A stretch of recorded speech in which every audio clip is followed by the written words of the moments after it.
অন্তরে, জবানে ও দৃষ্টিতে নূর লাভের দোয়া।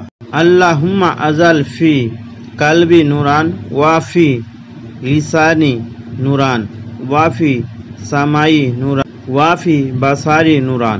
হে আল্লাহ, আপনি আমার অন্তরে নূর দান করুন, আমার জবানে নূর দান করুন, শ্রবণ শক্তিতে নূর দান করুন এবং আমার দৃষ্টি শক্তিতেও নূর দান করুন। সহি বুখারি 6316, সহি মুসলিম 763। মুরতাজাবুদ দাওয়া, যে ব্যক্তির সকল দোয়া কবুল হয়। কওয়ালা রাসূলুল্লাহ সাল্লাল্লাহু আলাইহি ওয়াসাল্লাম, রাসূলুল্লাহ সাল্লাল্লাহু আলাইহি ওয়াসাল্লাম বলেছেন, যে ব্যক্তির সমস্ত মুমিন পুরুষ ও মুমিনা নারীর জন্য আল্লাহর কাছে ক্ষমা চাইবে, তাহলে মহান আল্লাহ প্রত্যেক মুমিন নারী পুরুষের সমপরিমাণ সওয়াব তার আমল নামায় লিখে দিবেন। আল্লাহুম্মা গফিরলি ওয়ালি মুমিনিনা ওয়াল মুমিনাত। হে আল্লাহ, আমাকে এবং সকল জীবিত ও মৃত মুমিন নর নারীকে ক্ষমা করুন। সহিহুল জামে 6026। আবু দারদা রাদিয়াল্লাহু আনহু হইতে বর্ণিত, তিনি বলেন, রাসূলুল্লাহ সাল্লাল্লাহু আলাইহি ওয়াসাল্লাম বলেছেন, আমি কি তোমাদের এমন কাজ সম্পর্কে বলবো না যার সওয়াবের মর্যাদা সিয়াম, রোজা, সাদকা ও সালাতের চেয়েও বেশি?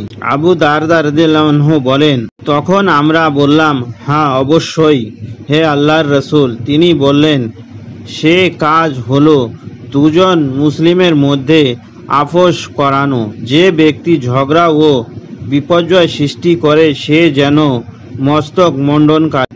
গ্রন্থ মিসকাতুল মাসাবি, হাদিস নাম্বার 5038, সহি আবু দাউদ 4919, তিরমিজি 2509, সহিহুল জামি 2595। আবু উম্মাহ রাদিয়াল্লাহু আনহু হইতে বর্ণিত, তিনি বলেন, রাসূলুল্লাহ সাল্লাল্লাহু আলাইহি ওয়াসাল্লাম বলেছেন, যে ব্যক্তি নিজের ঘর হইতে ওযু করে ফরজ সালাত আদায় করার জন্য বের হয়েছে তার সওয়াব একজন ইহরাম বাঁধা হাজির সওয়াবের সমান। সালাতুজ জোহর বা চাস্তের সালাত জন্য বের হয়েছে আর ওই সালাত বর্তীয় অন্য কোনো জিনিস তাকে এদিকে ধাবিত করে না, সে সওয়াব পাবে একজন উমরাকারীর সমান।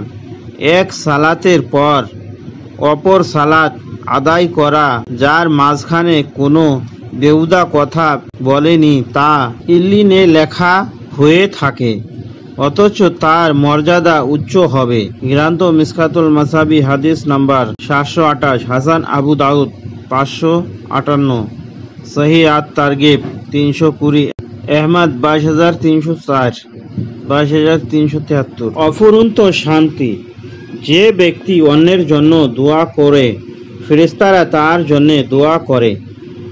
আল্লাহুম্মা সাল্লি আলা মুহাম্মাদিন আবদিকা ওয়া রাসূলিকা ওয়া সাল্লি আলা মুমিনিনা ওয়াল মুমিনাত ওয়াল মুসলিমিনা ওয়াল মুসলিমাত। হে আল্লাহ, আপনার বান্দা ও রাসূল মুহাম্মাদের উপর শান্তি বর্ষণ করুন এবং সকল মুমিন ও মুসলিম নর নারীর উপর শান্তি বর্ষণ করুন। সহি ইবনে হিব্বান 903। রাসূলুল্লাহ সাল্লাল্লাহু আলাইহি ওয়াসাল্লাম বলেছেন, কারো সম্পর্কে মন্দ ধারণা হইতে বেঁচে থাকো, কেননা ধারণা বড় ধরনের মিথ্যা। কারো গোপন দোষ তালাশ করো না, গোয়েন্দাগিরি করো না, ক্রয় বিক্রয় ধোঁকাবাজি করো না, পরস্পর হিংসা রেখো না, পরস্পর শত্রুতা পোষণ করো না এবং একে অন্যের পিছনে লেগো না, বরং আল্লাহর বান্দা হিসেবে পরস্পর ভাই ভাই হয়ে যা। বুখারী, হাদিস 6064। আয়াতটা কত ভয়ঙ্কর!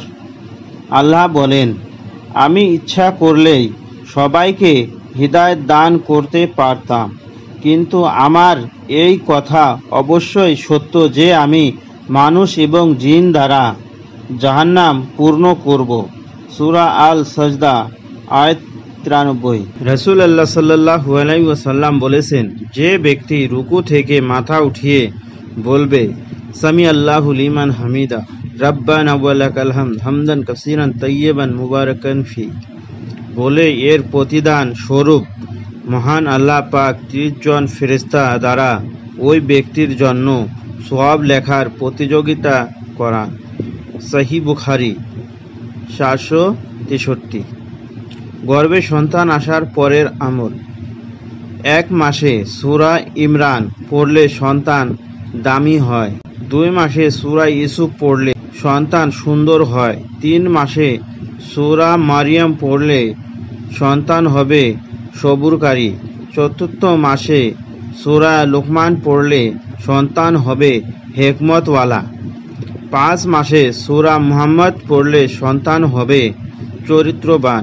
6 মাসে সূরা ইউনূস পড়লে সন্তান জ্ঞানী হবে। 7, 8, 9, 10 মাসে সূরা ইউসুফ, সূরা মুহাম্মদ, সূরা ইব্রাহিম এর 10 আয়াত পড়বে। তুমি যাকে ভালোবাসো ইচ্ছা করলেই তাকে সৎ পথে আনতে পারবে না, তবে আল্লাহ যাকে ইচ্ছা সৎ পথে আনেন এবং তিনি ভালো জানেন কারা সৎ পথ অনুসরণকারী। সূরা আল কাসাস 56। আবু হুরায়রা রাদিয়াল্লাহু আনহু হইতে বর্ণিত, তিনি বলেন, রাসূলুল্লাহ সাল্লাল্লাহু আলাইহি ওয়াসাল্লাম বলেছেন, সোমবার ও বৃহস্পতিবার জান্নাতের দরজা খোলা হয় এবং প্রত্যেক বান্দাকে ক্ষমা করা হয়, এই শর্তে যে সে আল্লাহ তাআলার সাথে কোনো কিছুকে অংশীদার করবে না। আর সে ব্যক্তি এই ক্ষমা থেকে বঞ্চিত থেকে যায় যে কোনো মুসলিমের সাথে হিংসা ও শত্রুতা প্রসন্ন করে। মালাইকাকে ফেরেশতাদেরকে বলা হয় যে এদের অবকাশ দাও যেন তারা পরস্পর মীমাংসা করে নিতে পারে। গ্রন্থ মিশকাতুল মাসাবি, হাদিস নাম্বার 5029, সহিহ মুসলিম 35, 2565, আবু দাউদ 4616। আবু সাইদ আল খুদরি রাদিয়াল্লাহু আনহু হইতে বর্ণিত, তিনি বললেন, রাসূলুল্লাহ সাল্লাল্লাহু আলাইহি ওয়াসাল্লাম বলেছেন, কবরস্থান ও গোসলখানা ছাড়া দুনিয়ার আর সব জায়গায় মসজিদ, কাজেই সব জায়গায় সালাত আদায় করা যায়। গ্রন্থ মিশকাতুল মাসাবি, হাদিস নাম্বার 737, সহিহ আবু দাউদ 192, তিরমিজি 316। কবুলের জন্য আল্লাহর বিশেষ নাম। ওয়ালা রাসূলুল্লাহ সাল্লাল্লাহু আলাইহি ওয়াসাল্লাম, আল্লাহ একদল ফেরেশতাদেরকে নিযুক্ত করে রেখেছেন যে তারা তাদের পিছনে লেগে থাকবে, যারা বলে আরহামার রাহিমিন।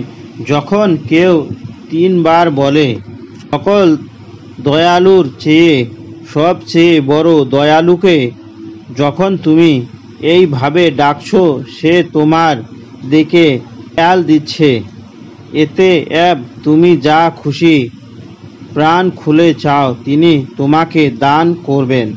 ইয়া আরহামার রাহিমিনা, হে সকল দয়ালুর চেয়ে সবচেয়ে বড় দয়ালু।